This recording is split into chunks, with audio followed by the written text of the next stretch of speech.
Hey everybody, and welcome to today's episode of Engine Gremlin. Today I am joined by my neighborhood friend Josh. Josh is an aspiring young man who wants to learn how to work on cars. Now maybe his taste in cars aren't so great, being as he likes Escalades and Suburbans, but we'll get him straightened out, we'll get him fixed up. But he's gonna be helping me today. Today what we're gonna be doing is we're gonna be starting on the process to replace the pans and put in that Detroit Speed rear quadrillink suspension.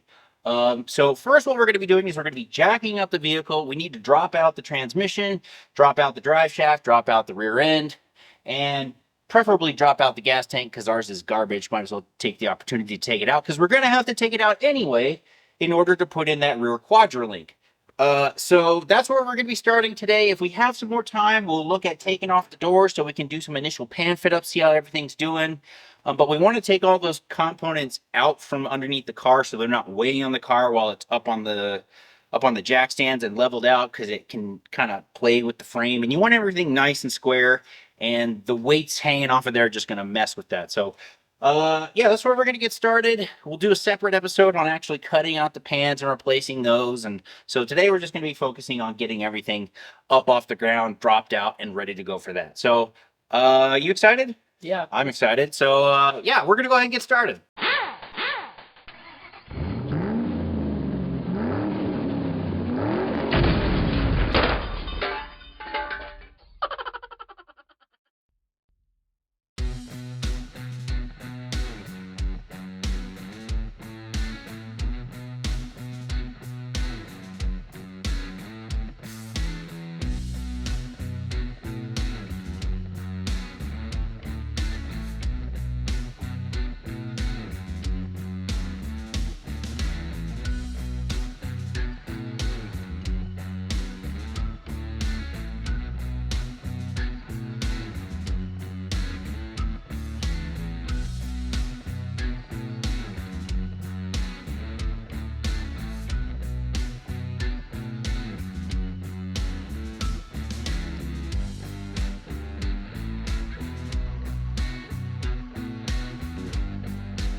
Well, that about pretty much wraps it up for us today. As you can see, we've had a very busy afternoon. Dropped the rear end, including the leaf springs and the struts. I actually had to cut a leaf spring off because the bolt bearing that goes inside the bushing had just like basically cold welded itself to it, and we just couldn't get it out. So I'll spend some time on that later.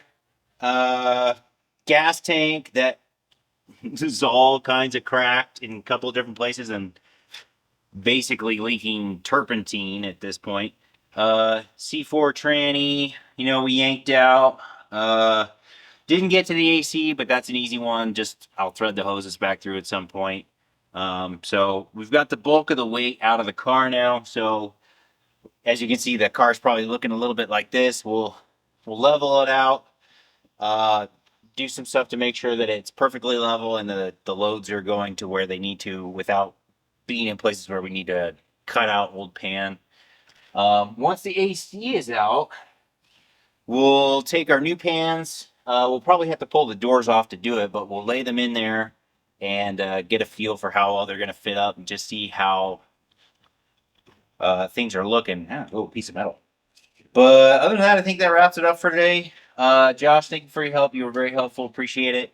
For all you guys out there, it's never too early to start teaching the next generation to bust your knuckles, lose your 10 mils, and then have parts left over that you don't know what to do with. So, but yeah, thanks again, Josh. I'm sure that you guys will see more of him in the future helping me out. So that's it for today. Next time we'll go start working on the pans. And until then, I will see you guys next time.